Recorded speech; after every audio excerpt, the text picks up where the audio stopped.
శ్రీ రవికుమార్ గొట్టిపాటి.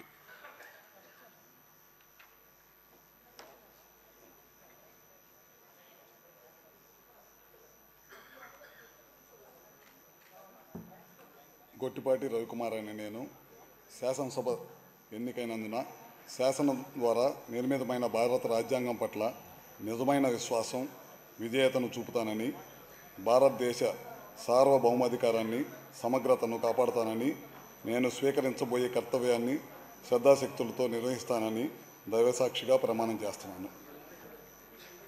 ఆంధ్రప్రదేశ్ శాసనసభ్యుడైన అనే నేను సభ నియమాలను కట్టుబడి ఉంటానని, వాటిని అనుసరిస్తానని, సభా మర్యాదలను పాటిస్తానని, సాంప్రదాయాన్ని గౌరవిస్తానని దైవసాక్షిగా ప్రమాణం చేస్తున్నాను.